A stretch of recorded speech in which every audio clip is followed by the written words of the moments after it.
Voltando aqui agora com a segunda parte da entrevista do Caio.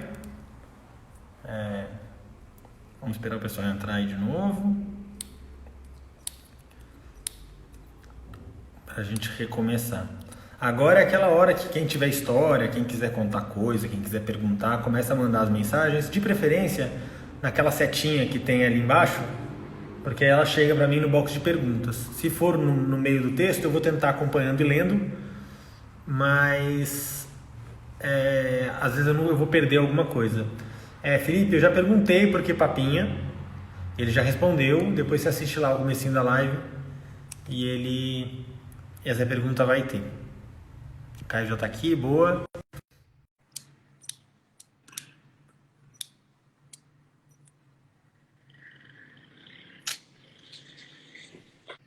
Boa, Caio. Bom, estamos aí de volta. Estamos de volta, o pessoal vai Depois do entrando agora comercial, devagarinho. Oi? depois do comercial já voltamos. Exatamente, só aquela paradinha rápida, tomar uma água e a gente volta. Caio, o Cabral perguntou para mim na outra live, eu não sei se a pergunta dele volta para cá. Tá. Como é que você fazia como é que você fez para escolher tantas boas equipes de sul-americano que trouxeram tão bons resultados para o Brasil aí nos últimos anos? Bom, isso foi um trabalho já que começou há muito tempo, né? Foi um trabalho aí, é um trabalho de 8 anos que a gente vem fazendo e inclusive não só eu sozinho, mas a equipe que trabalha nisso, que é, inclusive o Cabral faz parte dela, que é o Cabral, o Artemus, o Pedro Paulo, a Mariana Cassetari, o André Giovannini e a Lúcia Faria, Alegria Simões, né, que é a armadura desse percurso. Né? Então, esse foi um trabalho iniciado lá atrás, quando foi o Sul-Americano de Passo Fundo. Até então, a gente tinha ficado uns 3, 4 anos sem participar do Sul-Americano, dessas categorias de base, porque eles eram feitos nos países que a gente não podia ir, que os cavalos não podiam entrar, né? Que era Venezuela, Colômbia, Bolívia, etc. Então, nós perdemos praticamente uma geração sem participar de sul-americanos. Aí depois que nós participamos de Passo Fundo, e aí que começou foi em 2010, se não me engano. E aí começou a participar de todos os anos, e aí a gente foi aprimorando um pouquinho então, a forma de escolher. Então, eu acho que as seletivas, né, que foram feitas, elas começaram, nós começamos a observar que, além de ela selecionar, ela também preparava para o que a gente ia ter pela frente. Então, são 3 seletivas que o pessoal faz. Então, nessas 3 seletivas, a gente vai aumentando o nível técnico delas. Elas acabam preparando para o brasileiro. E o brasileiro acaba preparando para o sul-americano, né? Porque o brasileiro, né, é o campeonato exatamente igual ao sul-americano. Você tem as mesmas dificuldades, e dali você acaba indo para o sul-americano. E eu acho que essa preparação que é muito importante para os cavaleiros. Isso tem demonstrado, até porque você pega hoje os cavaleiros que iniciaram lá atrás, lá em Passo Fundo, como ministros, hoje estão participando dos grandes prêmios muito bem. Você pega o Alberto Sinimbu, a Vitória Mendonça, a Júlia Scampini, agora o Paulinho Miranda, o Thales, Celinho Gozzi. Então, são todos cavaleiros que passaram, né, por essas categorias e estão chegando muito bem. Né? Então, e é isso. Eu acho que a gente tem que ter critério, tem que observar bem. Eu acho que é assim, a seletiva, você não pode ir simplesmente só pelo resultado. Né?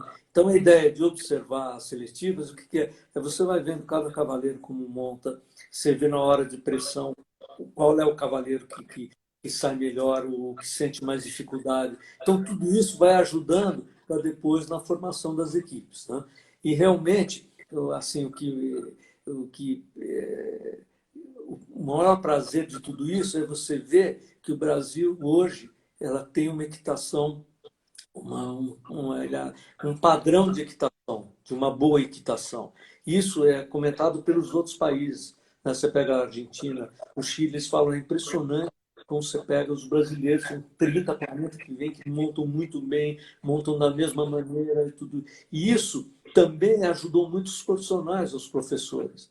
Né? A exigência das seletivas, a exigência do sul-americano, tudo isso foi fazendo com que os próprios instrutores fossem melhorando, fossem, né, se padronizando, buscando aqueles que estavam melhor, buscando aquilo que vinha sendo feito. Então, eu acho que isso foi um ganho para o, né, para o Brasil todo.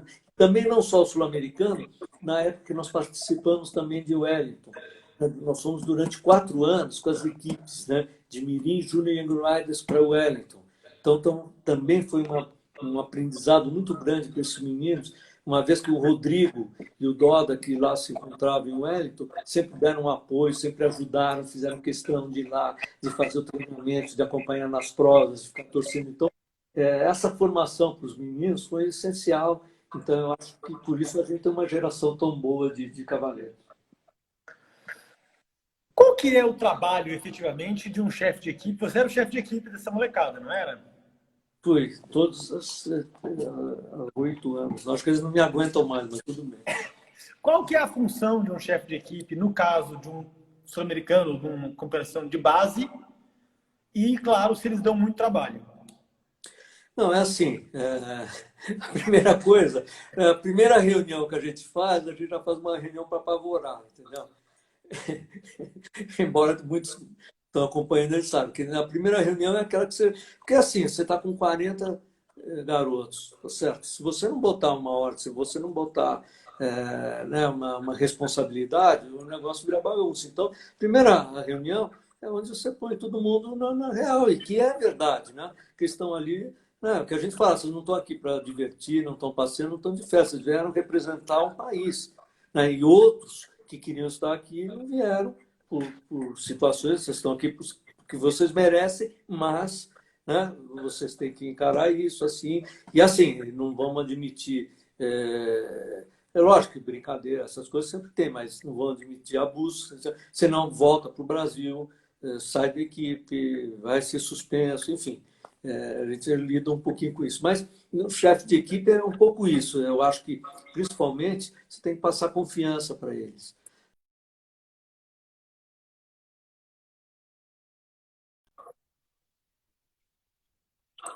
Mas você tem situações que você tem que resolver.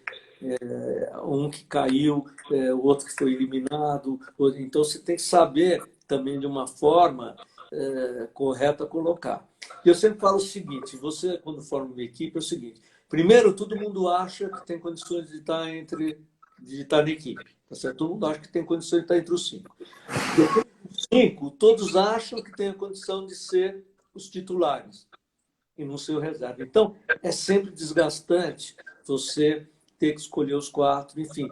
A gente faz com critério, e isso baseado o quê? Nas observações das seletivas, baseado em tudo. Você tem um pouco, e você tem que ter sorte também. Você sabe que cada concurso é um concurso. Às vezes, um que vem muito bem no concurso, naquele fim de semana não está bem, mas você tem que ter um critério, e o mais importante que eu acho é das pessoas acreditarem que você está fazendo aquilo, né? Não é por pressão, não é por obrigação, não é por nada disso. Você está fazendo aquilo, tentando fazer aquilo que você acha que é de melhor. Agora a gente está entrando nesse novo momento, e a gente passou por isso já com a molecada da base, a questão da boleteira. Que aqui no Brasil não podia, chegava lá fora podia. O que você acha da nova regra da boleteira e como é que você acha que a gente lidou com isso até agora? Bom, eu acho o seguinte, isso você tem que pensar um pouco antes da boleteira. Como é que era feito? Os cavalos não saltavam antes de começar a aparecer as boleteiras? Os cavalos saltavam. Eu acho que você muda um pouco o trabalho, você vai mudar um pouco a preparação dos cavalos, no sentido, de repente, você não vai usar na prova, você vai usar um pouco em treino para condicionar um pouco. Mas é assim, eu sou de uma época anterior à boleteira. Né? Então, até os meninos mexem comigo, o Zé Luiz, o Caio, que eu não sei ver nada de boleteiro. Sempre que eu tenho que fazer alguma coisa, eu pergunto para eles.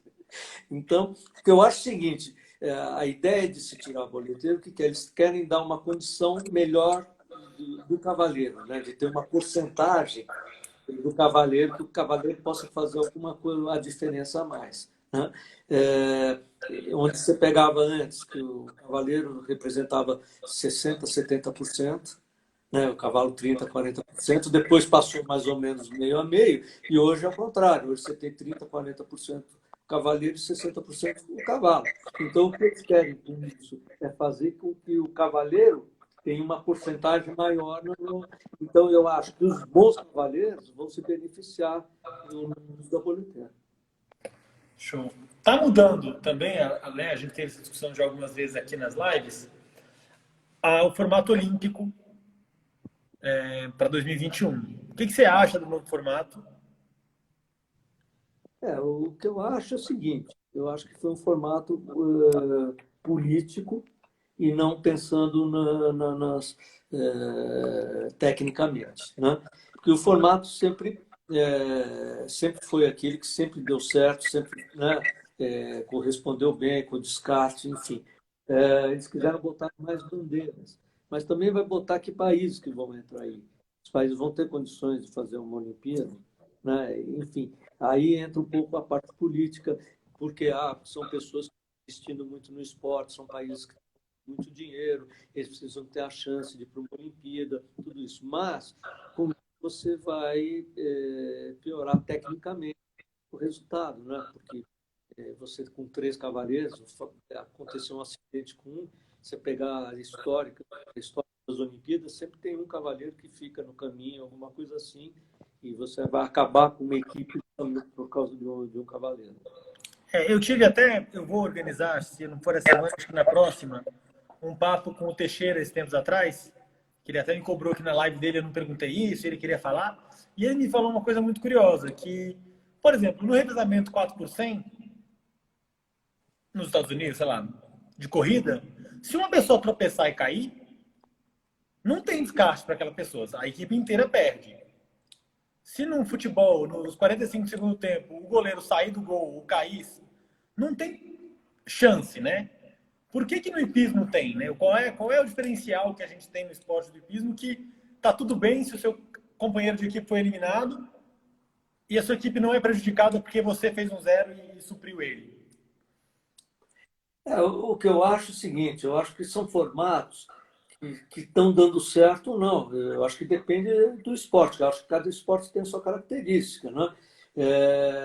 É lógico que ali você não consegue substituir porque você está na hora, você não vai tirar um resultado. Como o hipismo é uma coisa individual, né? Na verdade, você pega resultados individuais para compor um resultado de equipe. Né? Então, é uma coisa muito individual. Então, eu acho que é um formato que sempre deu certo, e eu acho que por isso que não pode mudar, porque é diferente. Né? O hipismo, você não fala que você não tem como um esporte coletivo, mesmo a prova de equipes. Na verdade, eu acho que seria uma prova de equipes se os 4 entrassem dentro da pista.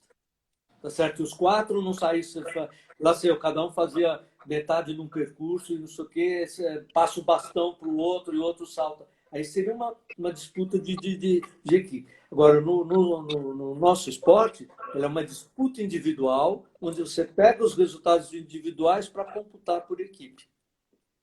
Tanto é que o resultado também conta para o individual, né? Sim. Antes você Agora levava. não vai mais contar, na verdade, né? Não, exatamente. Mas antes você levava o resultado dos 2 primeiros dias de equipe para chegar no último dia. Né? Da mesma forma que agora você pode usar o reserva de uma outra forma, né? Você pode colocar Exatamente. ele. No reserva, o quinto cavaleiro, a partir do momento que começou, ele não substitui mais. Né? Então, pelo menos o quarto, de repente, estrategicamente, ele pode ser usado. Gente, eu quero falar que sim, o pessoal está comentando aqui, mas no hipismo tem bicho vivo, você pode chamar o reserva quando você quiser. Eu estou falando que assim, eu não sou nem contra nem a favor, eu estou só pontuando Exato. Um debate que eu acho que eu vou organizar para a gente fazer um debate de mesa redonda, assim, para a gente falar sobre isso um pouco e evoluir essa discussão. Caio, são aí alguns bons anos de hipismo brasileiro, né? Porque são o quê? 50 anos, Caio? Um pouco mais, né? Um pouquinho mais. Porra. Como você acha que o esporte desenvolveu no Brasil? E qual você acha que é o próximo passo para a gente dar mais um pulo? Eu acho que o esporte no Brasil se desenvolveu muito bem. Eu sou de uma época que a gente via os concursos internacionais aqui, por exemplo, via os argentinos para cá, a gente ficava olhando na cerca, os caras ganhavam de cabo a rabo, entrava um melhor que o outro, saltava, tinha uma equitação toda padronizada, tudo. E a gente falava assim, como é que nós vamos ganhar desses argentinos? Nós não vamos ganhar nunca deles. Eles tinham a criação deles, certo? Nós tínhamos cavalos puro sangue, o que vinha de lá era pouca coisa não, vinham bastante cavalos, mas a criação era deles, né? E eles tinham uma equitação muito boa, uma equitação competitiva, tudo isso. E a partir daí o Brasil começou a evoluir, né? Evoluir a partir do momento que a gente começou a ter mais contato com a Europa, né?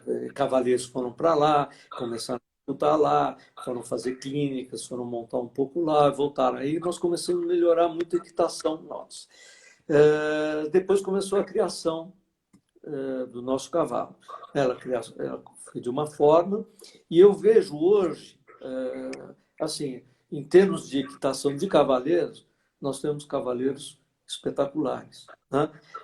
Até uma vez o Luque Musetti, né, que foi um dos melhores armadores que teve, uma vez ele estava armando em Santo Amaro e ele estava armando as provas mais fortes na grama e acabou uma prova, ele foi na prova da areia, assistir um pouco a prova da areia. Aí depois ele me falou o seguinte, ele falou, puxa vida, por isso é que eu vejo que esses cavaleiros do Brasil que vêm para a Europa, como eles são rápidos, tudo. Estou vendo essa meninada saltar aqui.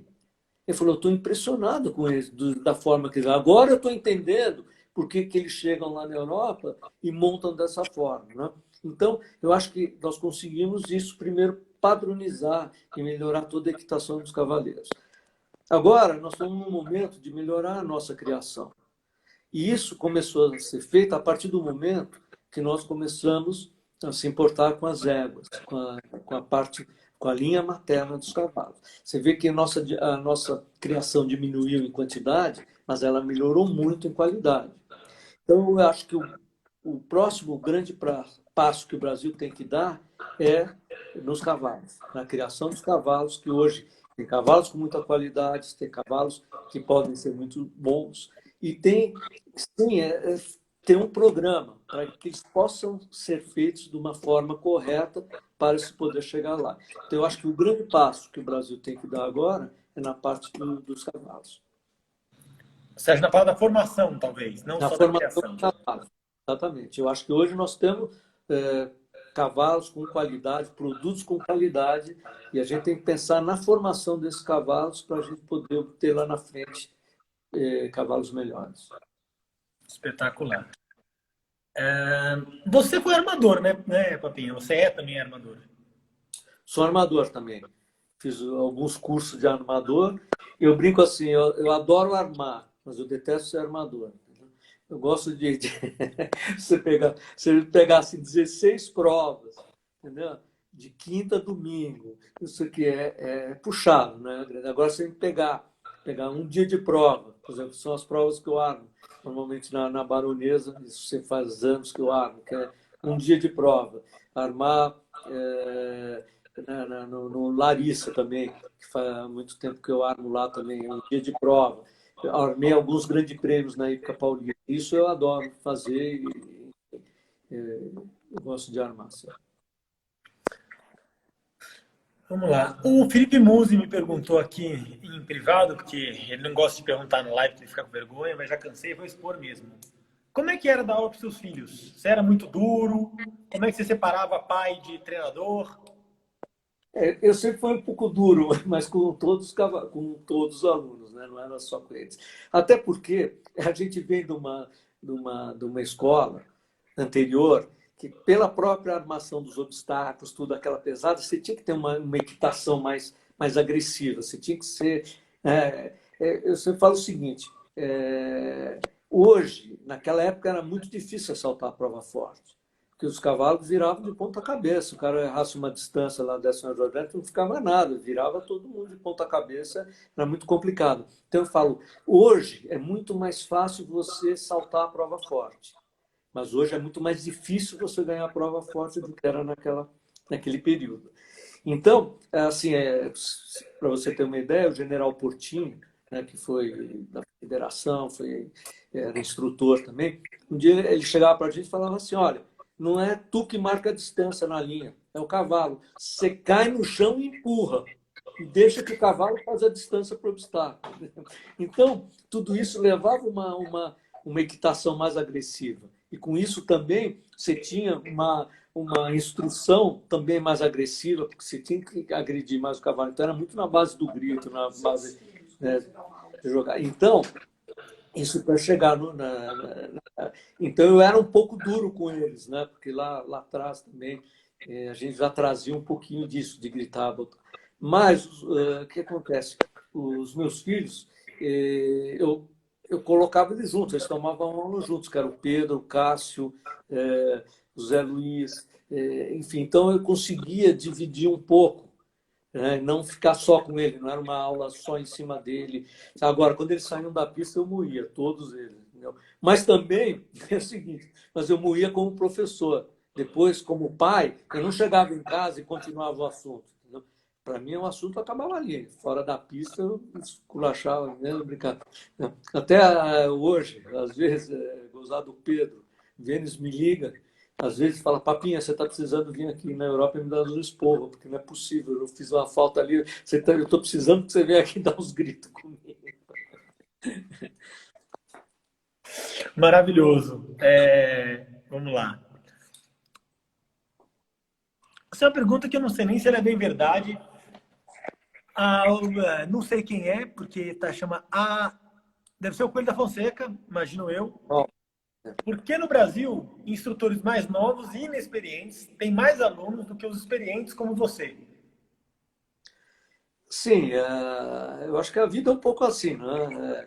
As pessoas acabam acreditando mais nas pessoas novas, acho que de repente vão trazer coisas novas que de repente a gente pode não saber, mas é assim, a gente sempre está procurando atualizar, né? Então a gente sempre está procurando viajar, a gente sempre procura ver os melhores concursos, os cavaleiros, a gente vê o que está fazendo. Então, a mesma coisa, você pegar o Neco, por exemplo, é uma aula que você toma com ele. Não tem coisa mais prazerosa do que sentar e sair com o Neco para jantar, para almoçar. Quer dizer, você sai dali, você tem uma aula, tudo. Então, é lógico. Então, as pessoas sabem que a gente tem experiência em muitas coisas. Por quê? Porque nesses anos todos a gente já passou por tantas coisas, tá certo? Por tantos tipos de alunos, tantos tipos de cavalo, que a gente sabe, às vezes, corrigir alguma coisa em função disso, né? Ninguém sabe mais do que ninguém, a gente sempre está aprendendo, né? Teve um instrutor, o Furtado, Jorge Furtado Coelho, que inclusive escreveu livros, ele fazia adestramento, dava algumas aulas de salto, mas o forte dele era adestramento, e ele tinha 80 e poucos anos, um dia ele chegou para mim e falou o seguinte, falou, a equitação, quando você está entendendo tudo, você não está mais em idade de praticá-la. Né? Então, é isso, quer dizer, é um constante aprendizado que você tem com os alunos, com os cavalos, tudo isso. Agora, um pouco, hoje em dia, é um pouco coisa de moda. Né? O cara que vai mais nas redes sociais, o cara que se promove mais, aquilo tudo agora. Enfim, você acaba tendo mais escolhas. Eu acho que o grande problema é a gente não ter uma, uma obrigação para ser instrutor. Você não tem nada. O que te obriga a ser instrutor? Não é nada. Se amanhã qualquer pessoa chegar e falar, não, eu sou instrutor de equitação, ele pode ser. ele não faz nenhum curso. Então, o que eu acho que precisaria profissionalizar essa parte, e você criar cursos, de criar níveis de instrutores. Então, até porque o pai, quando chega aqui e não conhece o professor, não conhece o aluno, não conhece nada, ele não sabe para que ele está dando. A partir do momento que você tiver isso, né, que você tiver uma diversificação de níveis de instrutores, você vai saber, você vai entregar o teu filho para um instrutor que é 1 estrela, 2 estrelas, 4 estrelas, então você sabe o porquê o currículo que a pessoa tem, são os cursos que ele fez. Né? Então, você não tendo isso, o pai chega e entrega para qualquer professor, porque de repente é o cara que falou melhor com ele, que passou uma mensagem, enfim, a iniciação é um pouco parte disso mesmo. Né? Então, o que eu acho que principal disso é que se tivesse esses níveis de instrutores, você teria uma condição melhor, né, dos instrutores mais experientes com os alunos. Espetacular a resposta. Obrigado, Caio. O Felipe Razeira perguntou aqui, falou: é, João, pergunta para o Caio se, como armador, que vantagem ele vê em reconhecer um percurso ou quando ele está competindo, se ele vê vantagem por ele ter sido ser armador, ter curso e tal, e se ele acha que falta ser melhor sobre o percurso, se falta um pouco mais de conhecimento para os alunos. O que eu acho é o seguinte, eu sempre procurei não deixar os meus alunos muito dependentes de mim o tempo inteiro. Né? Então, eu acho que um aluno meu, por exemplo, ele tem que saber aquecer um cavalo. Né? Ele não pode, de repente, ou se eu estiver preocupado com um outro aluno numa outra pista, ele não pode ficar sem saber o que fazer na distensão. Então, a gente sempre procura fazer isso. Da mesma forma, na pista. Né? Eu acho que eu acho que o fato de ser armador não tem um diferencial. Né? Eu acho que sim, os cavaleiros eles têm que saber um pouquinho até para poder botar no treino. Né?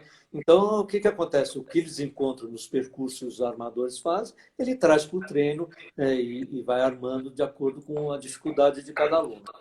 Mas eu acho que é isso um pouquinho. Durante o percurso, a gente vai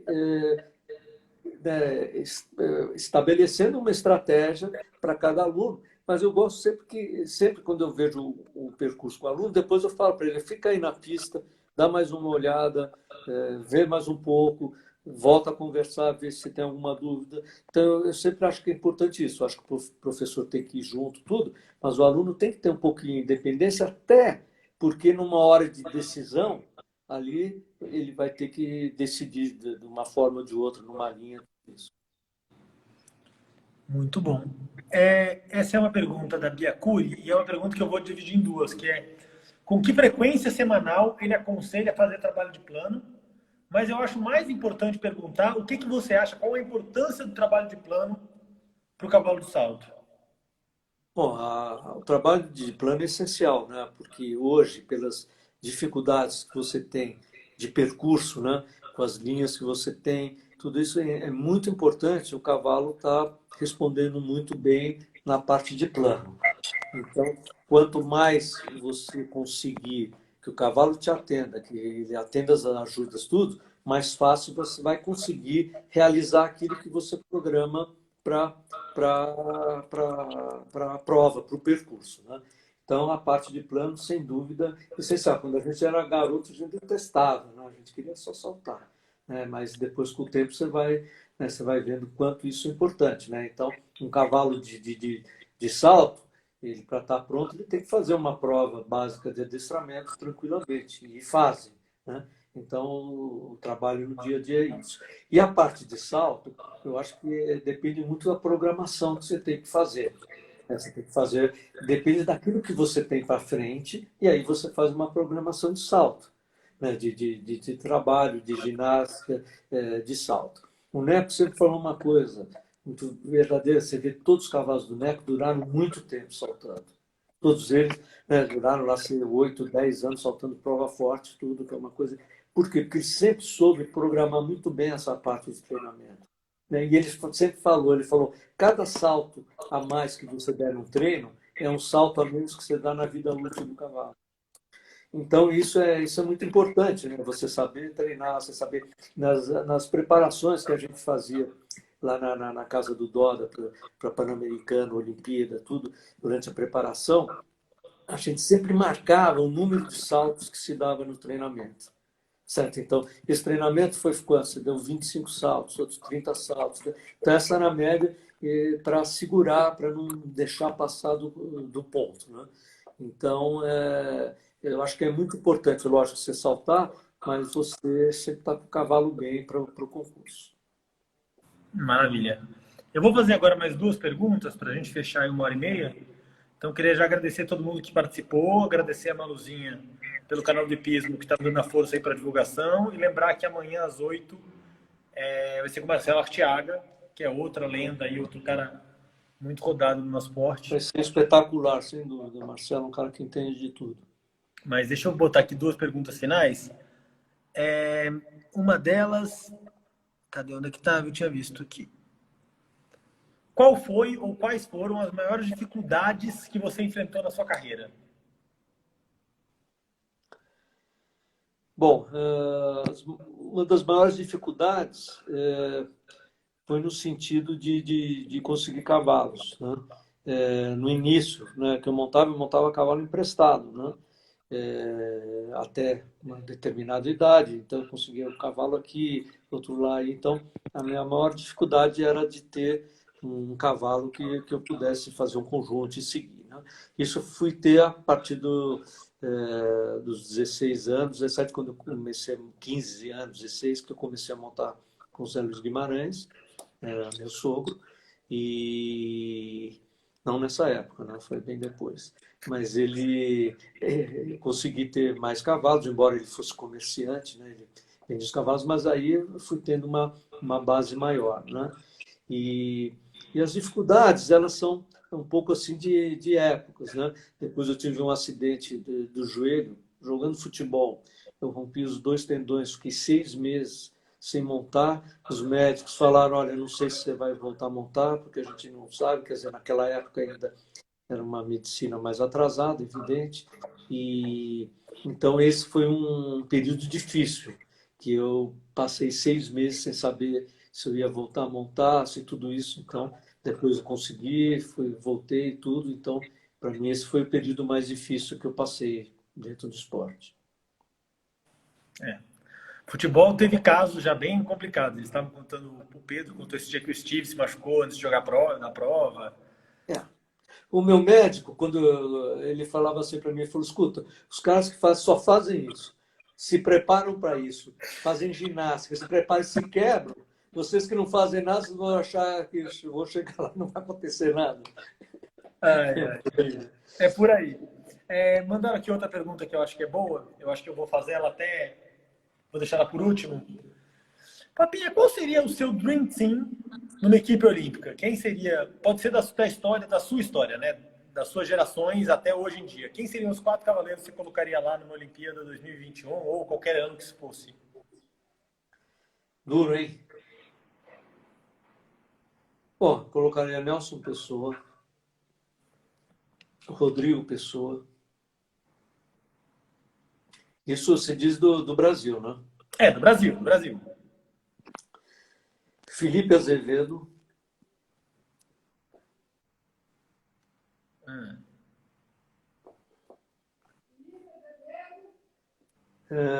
Vitor Alves. Vitor. E na reserva,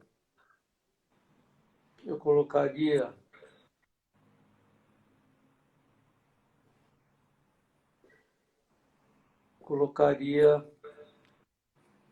o Renildo Ferreira. Renildo. Tá ótimo. E agora a última pergunta, eu acho que mandaram assim, pede para ele contar uma história engraçada da época de juventude dele com esses caras que são hoje todos os sêniores, os papas, a nossa velha guarda. Então eu imagino que na época de vocês eles aprontaram algumas, como essa geração nossa de base apronta. Sim. Poucas e boas. Aí pediram para você contar pelo menos uma história engraçada da sua época envolvendo essa galera aí. Esse pessoal, assim, eu não estou assim, de bate-pronto não estou muito, mas tem uma que eu acho que é muito boa, que era o pessoal para trás de mim ainda, uma geração anterior, que era lá da Ípica Paulista, e que... Então, você imagina se fosse hoje, se acontecesse isso. Então, numa época que ainda estava para acontecer isso. Eles tiveram um convite, a Ípica Paulista teve um convite para levar uma equipe para saltar em Vinha del Mar, no Chile. E aí, né, convocaram, tal, aí formaram na Ípica, e aí pegaram o Álvaro Toledo, o Dantinhas, eu acho que era o Kovarik, mais um, enfim. Pegaram os 4 cavalos e falaram, então vamos para o Chile saltar. E tinha o Álvaro tinha um cavalo, que era bom, mas tinha um outro cavaleiro da Ípica também, que montava, que era o Jarucci, e ele tinha um cavalo que era espetacular, chamava Buriti o cavalo, era um fenômeno. E eles pegaram e convidaram o Jarucci para ser o chefe de equipe, né? Lá no Chile. Então, vou convidar o Jarucci, então, muito bem. Aí foram para o Chile, chegaram lá, não sei o que, os cavalos foram de avião, desceram. Aí começaram a puxar os cavalos, não sei o que, e de repente o Jarucci falando, aquele cavalo lá é o Buriti, é meu cavalo que está aí. Eles falaram, não, nós trouxemos o cavalo, mas o Álvaro que vai montar, não sei o que. Então, levaram o cavalo dele para o Chile, sem ele saber, com outro montar. Agora, você imagina se fosse acontecer um negócio desse. Então, uma coisa, né? Rodrigo Pessoa está perguntando as viagens de carro. E o Rodrigo Pessoa parece que perguntou aí das viagens de carro, né? Então, nós somos na Europa. O Rodrigo tinha o quê? Uns 15 anos, 16 anos. E aí nós fomos soltar um concurso. O Rodrigo foi comigo. Acho que foi em Luxemburgo. Não. Aí fomos de carro. Aí no carro, isso aqui, na viagem de carro, paramos. Aí paramos no posto para lá. Aí o Rodrigo vem. Não, você imagina, até eu chamava ele de farofeiro, né? Que ele vem com... Você não imagina que ele vem de comida, de biscoito, de água, não sei o que. Então, as viagens que a gente brincava, não sei o que era o farofeiro, que nossas viagens lá na Europa de carro. E tem mais uma aqui que falaram, que aí acho que foi o Rui. Ele falou festas a fantasias do Pão de Açúcar. O Ruizinho, era com o pai dele, com o Rui Leme da Fonseca, que eram fantásticas as festas, as prosas fantasias na Ípica, e, enfim, eram muito boas, gente, o pessoal animado numa geração super companheira, tudo. Assim, uma das passagens era o Mula de Tarzan, com 2 graus abaixo de zero, ele botou uma corda lá no picadeiro da Ípica, ele só de tanga. Você imagina um mula de óculos, de tanga, a 2 graus de frio, ele pulando do picadeiro com cipó. Né? Meu Deus do céu. Ai, Caio, queria agradecer imensamente sua participação. Eu acho que valeu super. É uma aula para a gente ouvir essas histórias com tanta bagagem. Então, queria agradecer pelo seu tempo, pela disposição. Eu que agradeço você, João, aí pela oportunidade. Espero que o pessoal tenha gostado. Agradecer a todo mundo que acompanhou. E, mais uma vez, você está de parabéns aí por esse trabalho, por essa iniciativa. Tem aqui dentro desse período todo, a gente pode contar um pouco da história, que eu acho que é importante, né? As pessoas saberem, né? As pessoas da onde vêm, como vieram, né? Que eu acho que tudo sempre serve de inspiração para os jovens. Aí, muito obrigado mais uma vez. Eu que agradeço. Gente, brigadão. Amanhã, às 8 da noite, o Marcelo Arteaga. E aí a gente continua com essa aula de experiência. Brigadão, Caio. E aí eu vou ficar salvo. Para quem não viu a live toda, vai ficar salvo aí 24 horas no meu Stories. Depois vai estar no Instagram, no YouTube, no canal do Hipismo, tá bom? Boa noite para vocês e até amanhã. Boa noite.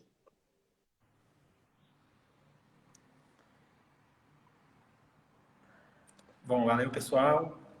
Era um pouco mais essa linha que eu queria pegar essa semana.